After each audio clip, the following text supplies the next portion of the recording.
No viene por el caso puntual, es abogado penalista, es además vicepresidente de la Asociación de Abogados Penalistas del Uruguay, pero sin duda tiene mucho para aportar y darnos como insumo para estos análisis. Eduardo Sazón, bienvenido. ¿Qué tal? Buenas tardes, ¿cómo están? Muy bien, gracias.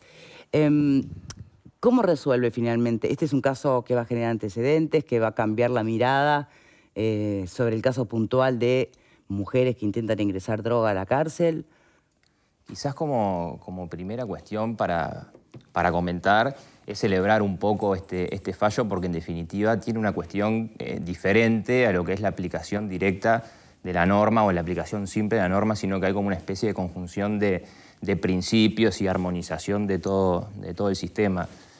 La problemática, quizás como introducción, se daba en que quizás para alguno de estos casos donde en definitiva se podría hacer una valoración de que la persona era primaria, tenía cuestiones familiares para cumplir o lo que fuere, se le podría aplicar lo que se llama la libertad a prueba cuando se la condena. Pero, en definitiva, con la normativa actual que hay, quedaba impedido aplicar la libertad a prueba. Paréntesis. También las malas lenguas dirían, bueno, claro, pero si no va a haber sanción más allá que una libertad a prueba, si hay que introducir droga, busquemos una mujer que tenga hijos y sea primaria. Porque claro, la que va a pagar menos. Sin duda, con esto no quiero decir que cada vez que alguien quiere ingresar droga a un establecimiento penitenciario deba apartarse de los parámetros normativos y que el derecho penal no se aplique con la pena de prisión, sino que habría que tutelar y, como digo, poner en conjunto la valoración o ponderar determinadas situaciones muy específicas para que, en definitiva, el derecho penal no termine lesionando, castigando a terceros que se encuentran ajenos en el marco, como en este caso serían los hijos que esta señora tenía a cargo. Pero en realidad creo que acá lo más importante es la problemática que se da normativa por toda la sucesión de normas que hay y el problema que llegamos hoy en día, que en definitiva creo que este fallo lo subsana de una muy buena forma. Sí, pero la justicia insiste que este es un caso especialísimo. Entonces, ¿serán todos los que vienen especialísimos o qué lo hacía tan especial en este caso? Bueno, a ver... ¿Por qué no corrió la misma suerte otra mujer hace un tiempo? Sin duda, creo que hay que empezar a ponderar estas circunstancias y tener en cuenta y determinar si efectivamente es una situación que amerita apartarse de lo que es la aplicación estandarizada ¿De qué debería depender? ¿De la cantidad de droga que se intenta ingresar? ¿De si es primaria, no primaria? ¿De si se puede probar chantaje, extorsión? Bueno, a ver, acá hay varias cuestiones a determinar. Lo primero, como les decía, creo que lo más importante es la introducción en la sucesión de las normas. Nosotros, la norma madre, que es el decreto de ley 14294, establecía desde el 74 ya el artículo 36, donde establecía el agravante específico, que tenía una pena mínima de 4 años y lo elevaba a 15 años, y esto empieza en el 74.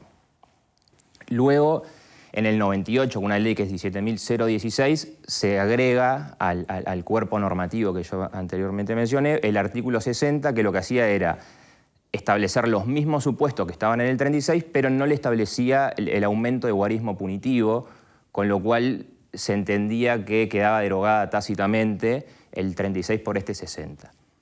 ¿Qué sucede con la LUC? La LUC le da una nueva redacción al 36 y agrega a su vez un numeral nuevo.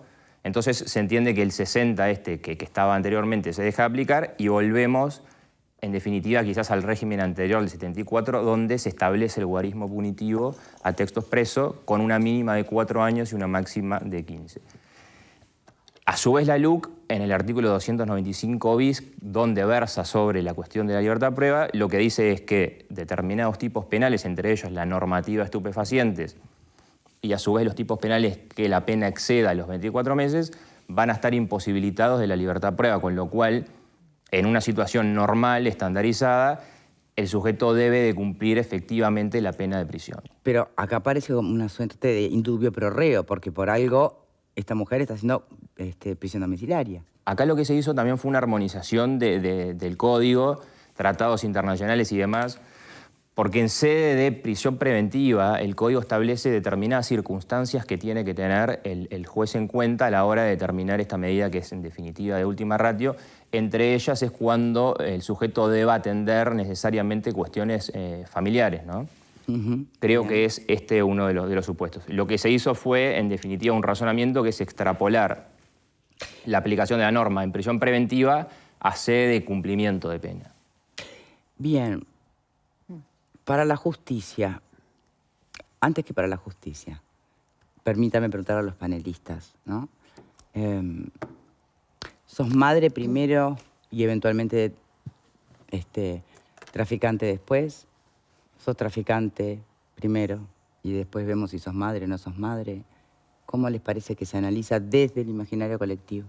¿Ver? Desde el imaginario colectivo no lo sé. Lo que sí creo es que acá no estamos hablando solo de esta mujer que cometió un delito, estamos hablando de niños. Entonces, cuando tú piensas en qué piensa la justicia, y también piensan estos niños que son los terceros a los que se refería el doctor. Cuando se dice que también se busca no castigar a terceros que en este caso no están involucrados, porque recuerden, hace mucho tiempo el comisionado parlamentario... ¿Pero lo castiga la justicia o lo castiga la mujer que comete el delito que tiene hijos? ¿Y los niños qué culpa tienen?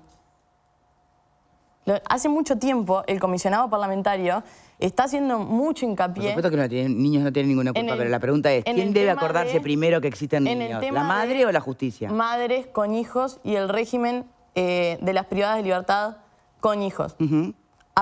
Además de este caso puntual, él hace mucho tiempo está planteando una reforma del sistema porque se entiende que en este caso, armonizando el derecho internacional, lo que se hace es poner por delante el interés superior del niño, que en el sistema, yo creo, jurídico uruguayo, muchas veces nos olvidamos del niño, y es algo que yo creo que las nuevas cátedras están intentando impulsar y tener presente a la hora de fallar, porque es eso, además de ser una madre, una mujer que delinquió, es madre, y las consecuencias de su prisión, en caso de ser efectiva en sede penal, tendría implicancia directa en esos niños. ¿Y si es un padre solo con hijos, tendría que correr la misma... Sí, generalmente misma generalmente no pasa. ¿Flexibilidad? Ni que hablar, el tema acá es la realidad. Obviamente... ¿Pero vos te pensás que pasa? Si pasara... hay que ir a cargo un domingo. No pasa que esté solo a cargo de tantos niños, es lo que querés decir. Y que haya una madre ausente, no suele suceder. Obviamente, si sucede, sería la misma situación, calcula. ¿Sería, Fernando? El tema es que no pasa. Generalmente no pasa, no hay que generalizar, pero generalmente estamos de acuerdo, nadie va a comparar estadísticas. Y lo otro a destacar también... El punto es, si vamos a proteger a los niños desde esa perspectiva, me imagino que debe ser bien complejo para la justicia. Entonces, entender o tomar decisiones. Por eso la justicia... Parece clarísimo en un caso como este, pero hay casos que no son tan claros. Pero también destacar el trabajo en conjunto de las instituciones, porque acá se involucra al Ministerio de Desarrollo Social, se involucra al INAU y se involucra a una ONG, Gurises Unidos, justamente para procurar que estos niños sigan desarrollando su vida de la mejor manera posible ante este suceso. O sea, hay un Estado presente que cuida a sus niños más allá de penalizar la conducta de su madre. Bien, pero con ese criterio no habría más mujeres. Entonces, Cabildo pasaría a ser otra cosa y las mujeres con hijos todas irían a prisión domiciliaria. La cárcel de mujeres. Sí, la cárcel de mujeres. ¿Qué pasaría a ser otra cosa? Bueno, es lo que está planteando hace mucho tiempo el comisionado parlamentario. Una reforma del sistema penitenciario para madres con hijos. No, yo, capaz que el doctor me corrige, pero acá lo que, primero, la mujer es culpable. Acá nadie le levantó una pena ni nada. Está procesada con prisión. Obvio. Y tiene que cumplir los 4 años en prisión domiciliaria. Lo único que le cambian es la prisión efectiva que está establecida en la LUC por la prisión domiciliaria. Pero es culpable de haber ingresado 53 gramos de marihuana en la cárcel. Y es culpable. Y no hay con qué darle. Acá lo que primó, yo tengo entendido, acá es donde quizás me puedas corregir, pero la defensa pública lo que hizo fue presentar un recurso que se llama Amicus Curiae. Un recurso Amicus Curiae, que es un informe externo en el que trabajaron las instituciones que mencionó Fernanda, el comisionado parlamentario, la ONG Gurises Unidos, la propia defensa pública. Y lo que hace ese recurso es poner el énfasis en los niños y el derecho de los niños, con lo cual prima un interés superior al delito cometido por la madre, el interés superior de los niños, donde el Uruguay tiene convenios internacionales firmados y donde tiene una cantidad de cosas. Y es por eso donde hay una contemplación del juez o una valoración del juez de que esos niños es más lo que sufren, aún pudiendo sufrir de tener una madre narcotraficante o que cometió un delito, es más lo que sufren con la madre presa que con la madre libre. Entonces, libre claro, entre comillas. Porque eso es otro tema. Después, supongo que le pondrán una tobillera, no sé, todo eso lo dispone el juez después. Le pondrán una tobillera, le autorizarán a salir a trabajar, porque si no, no tiene lógica. Si tiene que mantener a los niños pero no le dejan ir a trabajar, o sea, podrá ir a trabajar, podrá hacer lo que sea. Pero lo que primó acá es el interés de los niños. No está la valoración de la culpabilidad de la mujer. La mujer es culpable y se la sanciona como tal. Y ahí es donde a mí me parece que se caen los argumentos hasta en contra de la propia LUC, que dicen, mirá, si comete un delito, mete 20 gramos de marihuana, se puede comer 4 años en la cárcel, puede comérselos o no. Si hay un interés superior, el juez puede valorar, queda a criterio definitivamente del juez y obviamente de una muy buena defensa, como actuó la defensa pública, ¿no?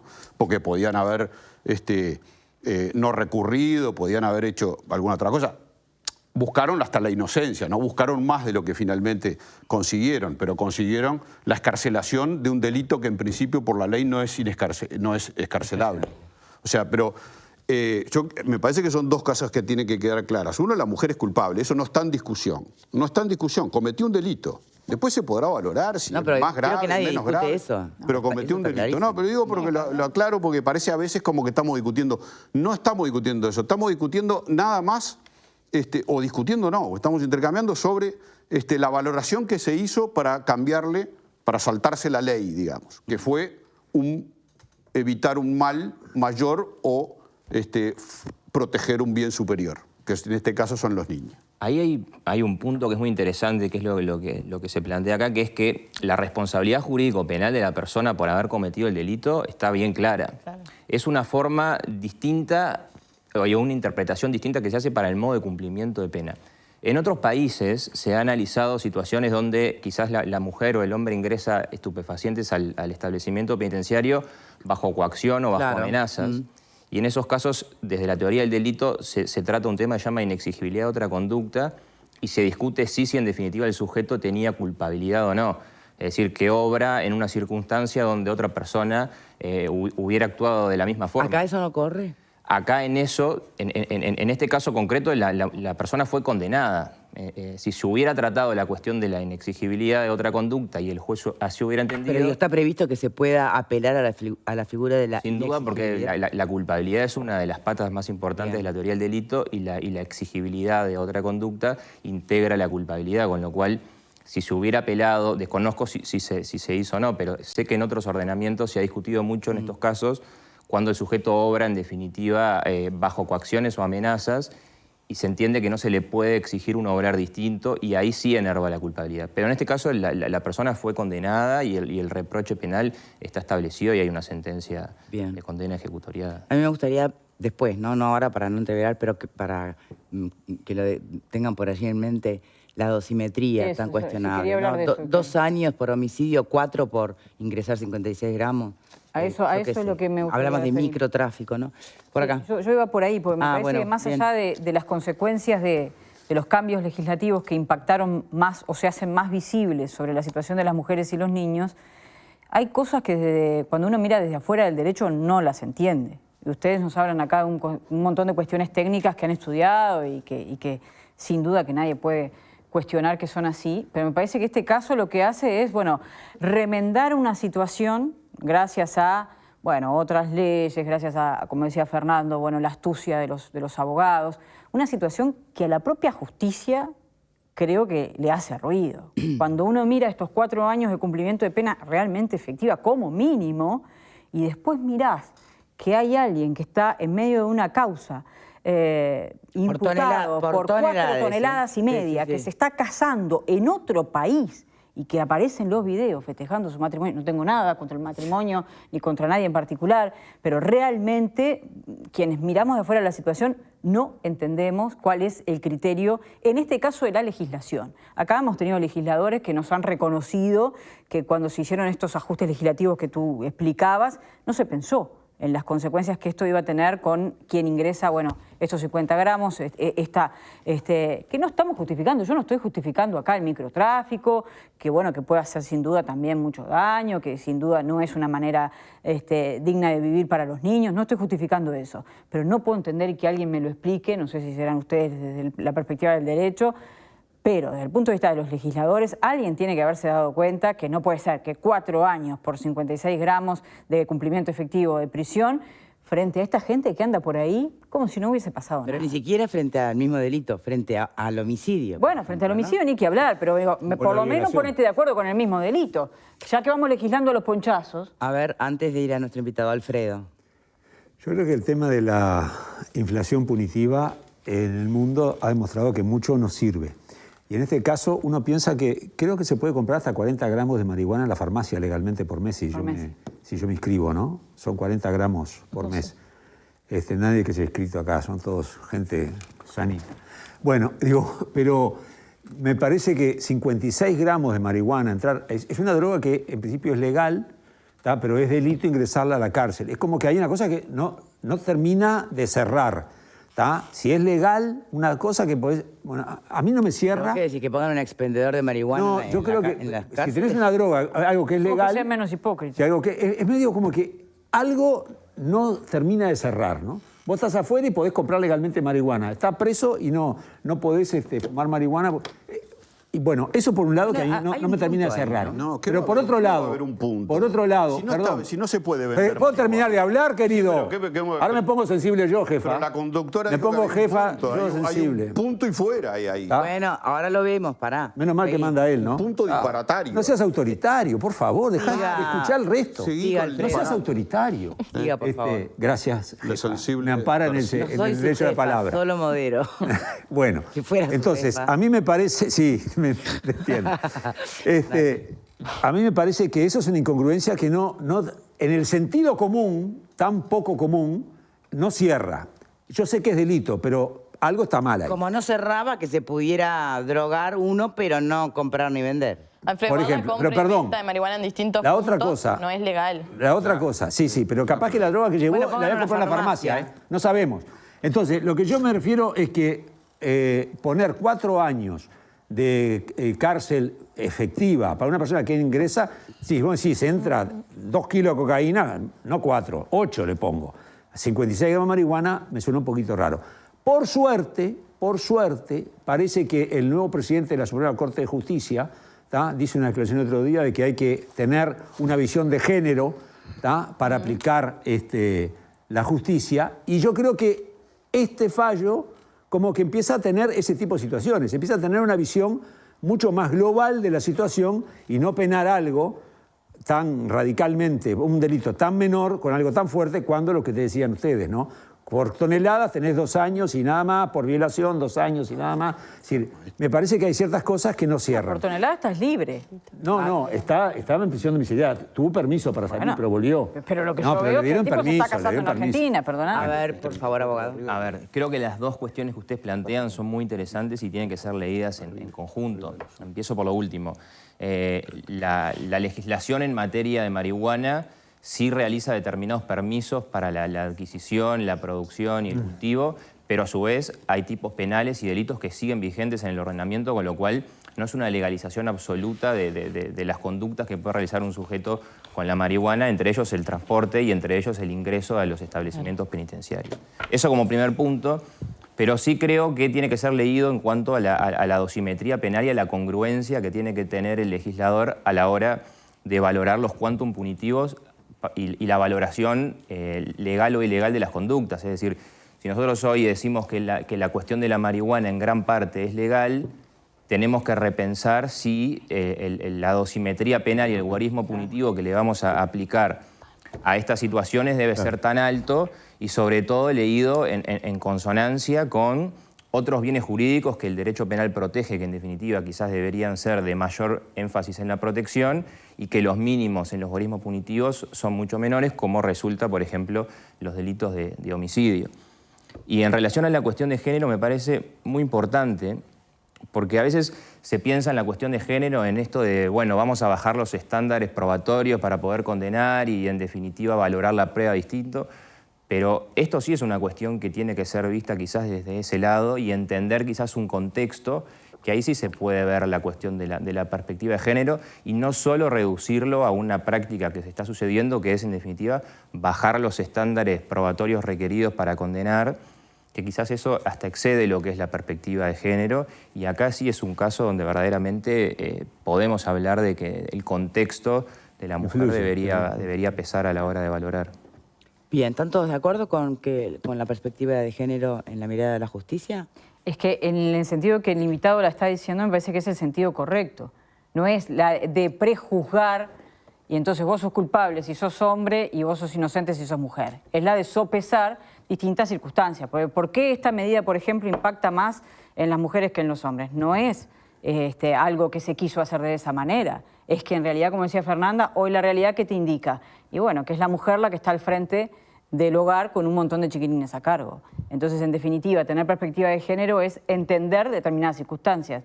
Que si esa mujer va a la cárcel, están los chiquilines que quedan, no sé, irán a una institución pública o irán a andar a saber con ¿Dónde queda familiar? todos somos iguales ante la ley? Es que esto me parece que es de algún modo igualar lo que no llega igual. A ver, Fernando. Porque vos ya llegas desigual a la justicia. Sí. Mi posición sobre la famosa perspectiva de género ya es bastante conocida. Yo parto de la base que esto es ideología de género y no ninguna otra cosa. De hecho, la jueza TikTok la rajaron de donde estaba, ¿no?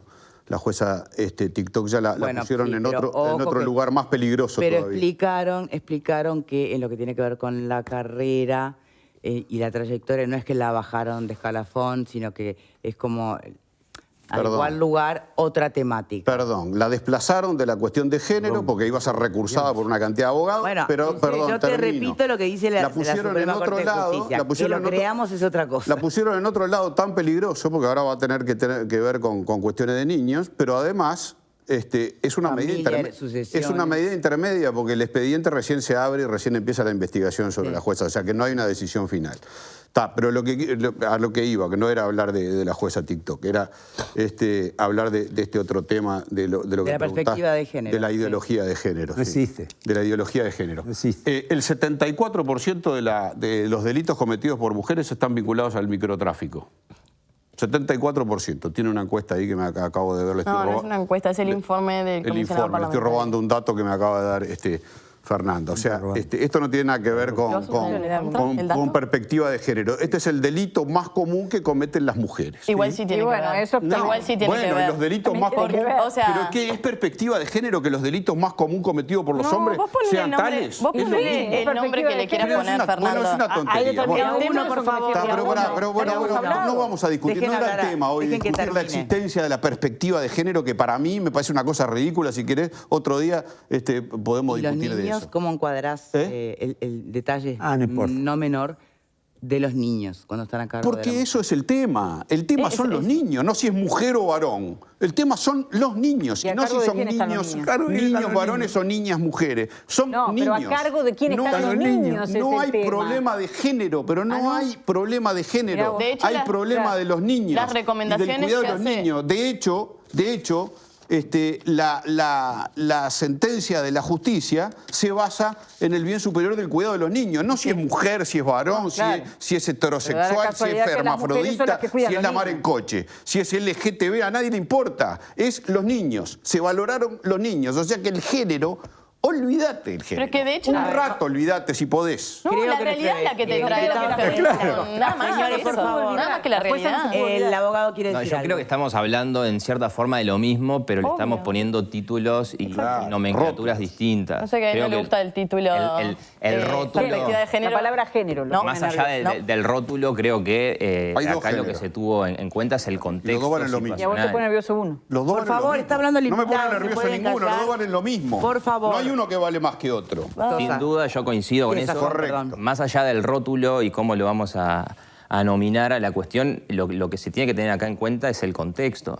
Más allá de que sea en relación a la mujer, al hombre o a los niños. En este caso se interpretó desde esa perspectiva. ¿Pero conoce usted algún antecedente donde haya caído por delinquir algún hombre que fuera tutor sin nadie más de niños, que fuera padre o el responsable de niños, y que la justicia sopesara el destino de los niños o el daño colateral en los niños? A ver, yo creo que esta solución puntual y concreta, entiendo, por lo menos en lo que a mí respecta, es nueva, pero sí sé que también los fiscales que están aplicando esta norma estaban en bastante discordia en relación a la aplicación tan directa. No fue tan sencillo, entonces. Sobre todo porque la ley de estupefacientes castiga con la misma pena a la tentativa que al delito consumado. Entonces, eso también lo que hacía era limitar las cuestiones de salir de este problema. Sé que en muchos casos sí, y acá sin diferenciar entre hombre y mujer, se intentó interpretar en un acto preparatorio, que es como un escalón previo a la tentativa, entonces eso permitía... ¿Qué vendría a ser el acto preparatorio que no llega a tentativa? Y es un acto donde no siquiera se empieza a consumar el delito en la tentativa, uno empieza... Perdón, de ignorante. Tentativa uno se imagina que estás pasando la bolsita y te agarran. Suena la alarma. ¿Eso es tentativa? Básicamente, a ver, hay cientos de teorías de la tentativa, pero para que ustedes entiendan, uno empieza a ejecutar el delito, los actos tendientes a ejecutar el delito y no se logra consumar por cuestiones ajenas a la voluntad del sujeto. A modo de ejemplo, un sujeto le dispara a otro 3 balazos en el pecho, el otro no se muere, esto va a quedar en tentativa de homicidio. Ahora, en este caso, es una línea muy fina entre el acto preparatorio y la tentativa. ¿Por qué? Porque el sujeto, en definitiva, su finalidad era ingresar efectivamente al establecimiento penitenciario y no lo logra hacer cuando están en los controles, entonces había una especie de discusión de si ingresábamos ya en la esfera de la tentativa, es decir, a realizar actos tendientes a la consumación del delito, o estábamos en un escalafón previo. Pero sigo sin entender. ¿Qué sería, si miramos el caso de alguien que quiere ingresar droga a la cárcel? Preparatorios cuando ni siquiera empieza a entrar al establecimiento. Entonces, y que lo para de casualidad una policía que de rutina. ¿Esos casos? ¿Cómo? ¿Habitualmente se detectan esos casos? No, a ver, en la legislación penal el acto preparatorio no se castiga, salvo que la ley disponga específicamente que se castiga. La ley de estupefacientes es una de esas excepciones donde el acto preparatorio se castiga, pero el guarismo punitivo es mucho menor al de la tentativa y el acto consumado, que esta ley los equipara en márgenes de pena. Entonces, esta interpretación de decir, bueno, esto es un acto preparatorio, sé que ha sido utilizado para algunos fiscales que en definitiva estaban en discordia en esta cuestión del margen y el guarismo penal. Que en realidad lo que están haciendo es disfrazar que no tienen dosimetría para abajo. Sin duda, sin duda. Cuestión de la tentativa y el acto preparatorio, hay cientos de teorías y creo que hoy en la doctrina penal muy pocos se han puesto de acuerdo entre la línea que marca el acto preparatorio y la tentativa, pero ha sido sí una solución para salvaguardar este problema. Hoy se pudo solucionar desde el contexto con relación a los niños y demás, pero sé que es algo que se ha intentado, entre comillas, eludir hace tiempo. Bien. Fernanda. No, reiterar el hecho de que acá hay dos temas. Por un lado, el delito que se comete y por otro lado, de quién estamos hablando. Estamos ante esta situación, ante este fallo, por el hecho de quién estamos hablando y, como bien señala el doctor, de su contexto. Yo quiero hacer hincapié en el informe que presentó el año pasado el comisionado parlamentario, que es un informe que no es para mujeres o para hombres, es para mujeres que están privadas de libertad con sus hijos. Y las recomendaciones que el comisionado realiza son justamente las que se están aplicando en este caso. el trabajo interinstitucional, procurando la rehabilitación de la madre, pero la vida para adelante de esos niños que también se ven penados de alguna manera por lo que allí sucede, la integración de la legislación internacional a nuestro derecho. Y reiterar eso, que más allá de este caso puntual y del delito de estupefacientes, que cuando se dice que no hay que verlo con perspectiva de género, bueno, en realidad cuando nosotros vemos los números de cuáles son los delitos que más cometen las mujeres, en este caso además primarias, y sí tiene que ver con estupefacientes, ¿por qué? Porque tiene que ver con el mantenimiento de un hogar, que usualmente era el varón, la pareja que llevaba con ella esa familia, quien cae, la mujer ante esa situación, que tiene que seguirle dándole de comer a sus hijos. Que ojo que yo no lo estoy justificando porque están cometiendo un delito. Pero hay que entender también la naturaleza de ese delito. O sea, ¿Lo está justificando? No, lo estoy justificando. Sí, lo está justificando. No, Fernando, Sí. un delito es un delito. No, yo lo que te digo es, tú para atacar los problemas tenés que diferenciarlos y entenderlos. Pero lo está si tú justificando. tratas todos los delitos de la misma manera, y bueno, te tengo una noticia, mirá que nunca lo vas a poder combatir. Sí, pero lo está Ahora, si tú justificando. haces un trato y una identificación diferenciada de cuáles son las causales de esos delitos, y sí, no vas a atacar igual al hurto, en caso de madres privadas de libertad con niños, que al tráfico de estupefacientes. Y yo no te digo que ninguno de los dos está bien. Ahora, si yo lo quiero corregir, y naturalmente lo tengo que diferenciar. Nada más que eso. Bien. Nunca una defensora del derecho va a justificar un delito, no te confundas. Muy bien. ¿La ley está pensada para eso? No lo justifique. ¿O la ley tiene que impartirse igualmente para todos? A ver, primero que nada... Porque también puede estar el violador que tuvo una infancia espantosa, que uno podría entender que está enfermo, que es producto de toda una seguidilla de vulneraciones de derechos, y está el que viola No significa no penar. No, ya sé, pero... estudiarlo para corregirlo, nada más. Entonces, la pregunta creo que es clara. ¿Hasta creo dónde que- los antecedentes pueden determinar una aplicación más o menos compasiva de la ley? Yo creo que acá hay un punto que también es muy importante, que quizás puede ser como introducción a la respuesta, que es que ha sido harto debatido en lo que es la historia de la doctrina penal si el derecho penal sirve para atacar todos los fenómenos sociales, claro. y si es la pena la única herramienta que vamos a utilizar a los efectos de prevenir algunos fenómenos de los delitos. Y acá creo que necesariamente hay que afirmar y decir que no todos los fenómenos delictivos son iguales y no todos los fenómenos delictivos tienen que ser tratados de la misma forma. Con esto no Sin quiero embargo, decir... perdón, Sí. que lo interrumpa. ¿Vieron este caso bien reciente de este conductor que vio que un niño se bajaba de la moto y que fue corriendo al auto, así me secuestró? Es de ahora. Y lo tienen que haber escuchado. Está detenido. Bueno, ¿qué pasa? La persona que manejaba el auto lo hace pasar al niño, lo sube y le dice, este hombre de la moto de donde me acabo de bajar me tenía secuestrado, quería abusar de mí. Entonces el conductor del auto lo persigue de la moto, lo atropella, el tipo cae, lo reduce, llama a la policía, todo perfecto, ¿no? Todo bien hecho, digamos. Llega la policía y se lo lleva. Y resulta que este hombre ya había tenido problemas de violación, de abuso, de secuestro, de privación, ya está detenido. Vos decís, bueno, ese hombre pasó por el sistema. Ya pasó por el sistema y ahí lo tenemos de nuevo, haciendo lo mismo. Entonces, ¿se le aplicó la misma ley que se le aplica a un primario?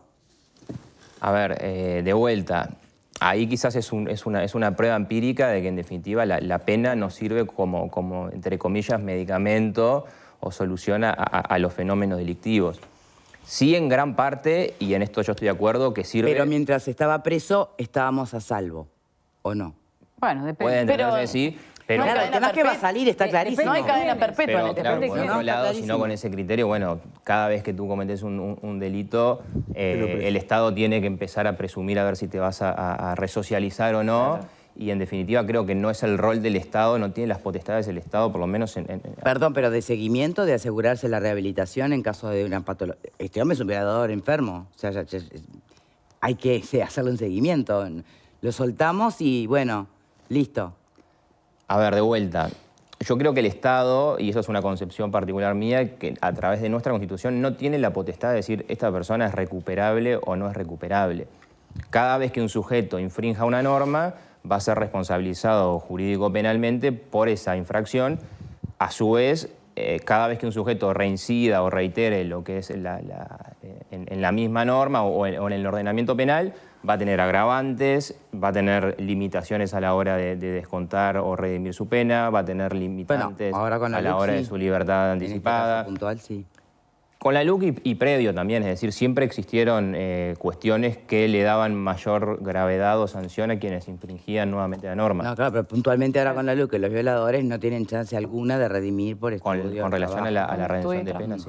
A mí me gustaría volver justamente a esto, ¿no? A la ley de urgente consideración, porque este artículo de microtráfico está contemplado entre los 135 que se plantean derogar, ¿no? El artículo 36... 74, famoso, ¿no es? El 74 es el que modifica el 36. Ahí está. Bueno, eso está dentro de los 135 artículos. Yo creo que, más allá de cuál sea el resultado, los legisladores se deben un replanteo de esta dosimetría de la que hablábamos. Se había dicho que se iba a hacer, que había voluntad. Me parece que todo esto de la campaña de un lado y del otro hizo que esta situación se enfriara, digamos, y bueno, todo el mundo está a la espera de lo que suceda. No sé lo que va a suceder el 27 de marzo, pero me parece que después va a haber que sentarse, barajar y dar de nuevo, porque este caso concreto que hoy estamos analizando es un parche a una situación que creo que todo el sistema judicial entiende, o gran parte del sistema judicial entiende, que no está siendo realmente justa con esa dosimetría. Y después podemos discutir pero las mujeres, los hombres. El problema de la dosimetría creo que excede el debate de la LUC. A ver... bueno, pero así como se modificó con la LUC, se va a tener que modificar si no... No, y en este caso, ¿cómo se realiza el cumplimiento de la pena? Para la opinión del abogado. Sin duda creo que es una oportunidad para repensar muchas cuestiones de dosimetría penal, pero también, por otro lado, es una cuestión para darse cuenta de que no todos los problemas que se dan en la aplicación de la norma o en el sistema de justicia se solucionan con normas. Hoy tenemos un juez que a través de principios y demás cuestiones, y además aceptado por un fiscal, pudo lograr una solución que es, entre comillas, extra normativa, en el sentido de que no es mediante una aplicación simplista de la norma. Y eso creo que es positivo, porque toda esta sucesión de normas, el expansionismo penal y demás, lleva a problemáticas como la que hoy tenemos, que tuvimos una sucesión de leyes penales que en definitiva después termina siendo un problema sobre cuál aplicar, cómo aplicar.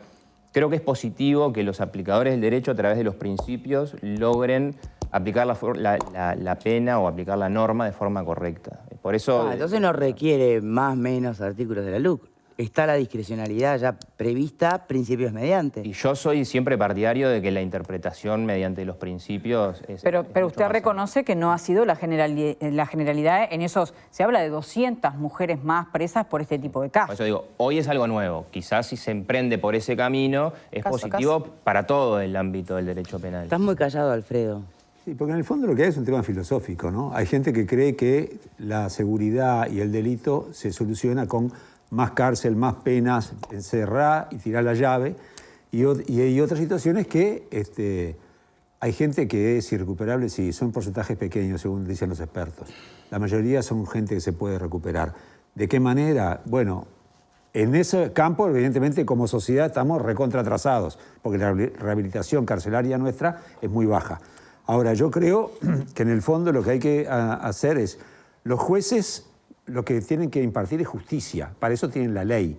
Entonces a mí me parece que la justicia no solamente tiene que tomar el tema de la ley por sí misma, que no la pueden infringir, por supuesto, pero tienen que contemplar un montón de cosas alrededor. Creo que este caso es paradigmático. Me parece que era peor, es decir, la sanción punitiva, la mujer, 4 años separada de sus hijos, para lo que es la sociedad, no para la mujer específicamente, para la sociedad en general, que hacer lo que se hizo ahora. Entonces me parece que ahí lo que hay es sentido común y sentido de justicia, que yo espero que los jueces de mi país tengan eso. Y la justicia, evidentemente, está funcionando no tan mal, porque si saca a la jueza TikTok, o sea que tan infiltrada la justicia, como dicen algunos, por algunas concepciones no está, porque la sacaron de ahí. O sea que me parece que sigamos pensando que la justicia tiene muchas cosas para arreglar, por supuesto. La sacaron porque lo dijo. Sí, la sacaron porque lo dijo, porque era imposible. Habrá entonces, muchas a mí lo que me parece y no es lo que dicen. hay que Muchos ver que piensan cosas todo el contrario, entorno juzgan también. para que la justicia sea Y no lo justa. Claro. Claro. De acuerdo a la ley, por supuesto. En cualquier caso, a partir de este fallo puntual de la prisión domiciliaria para esta señora, para esta mujer, cabe imaginar que abogados de otras mujeres que hoy sí están cursando prisión en la cárcel, no domiciliaria, puedan llegar a plantear algún recurso.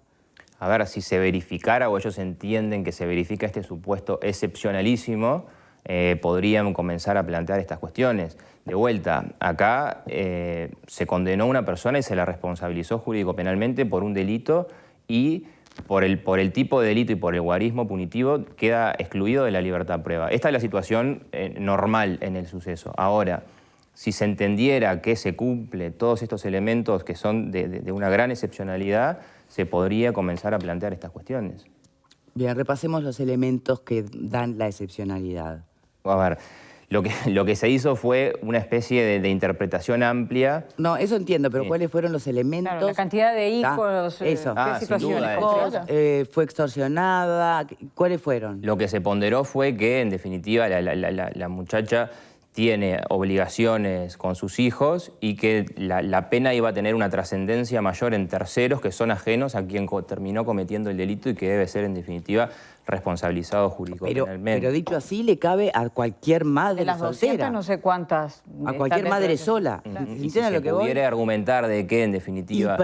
Y a cualquier padre solo. Serán los menos, pero hay. La norma en materia de prisión preventiva, medida cautelar, establece que uno de los elementos a tener en cuenta por el juez a la hora de no imponer la prisión preventiva es cuando deba atender a circunstancias de índole familiar. Las mujeres están, creo que a partir de 5 meses de gravidez y un periodo a posterior de lactancia. Es decir, estos supuestos están establecidos normativamente para la prisión preventiva. Lo que se hizo en definitiva también fue interpretarlos a la hora de otorgar la prisión domiciliaria en sede de cumplimiento de pena, que es una vez que el sujeto ya tiene la sentencia de condena y fue responsabilizado penalmente. Bien. ¿Alguien más quiere decir algo? ¿No? Le invito a una reflexión final antes de hacer la pausa, entonces, porque ya después de la pausa serán los panelistas. No, quizás la reflexión final es un poco lo que yo destacaba, que a veces no es necesario el expansionismo penal y el expansionismo normativo y la sucesión de leyes penales, sino que a veces es sano que el sistema aplique la norma en función y en consonancia de todos los principios que deben de regir el ordenamiento en un Estado democrático de derecho. Creo que es positivo. Más allá de que en este caso hay muchas cuestiones que uno puede estar o no de acuerdo y quizás alguien puede decir, bueno, pero entre comillas se la lleva de arriba. Creo que es sano que se apliquen los principios en conjunto con la norma positiva. Muy bien. Eduardo Sazón, muchísimas gracias por habernos acompañado. Gracias. Abogado penalista y vicepresidente además de la Asociación de Abogados Penalistas del Uruguay. Pausa y ya volvemos. Gracias.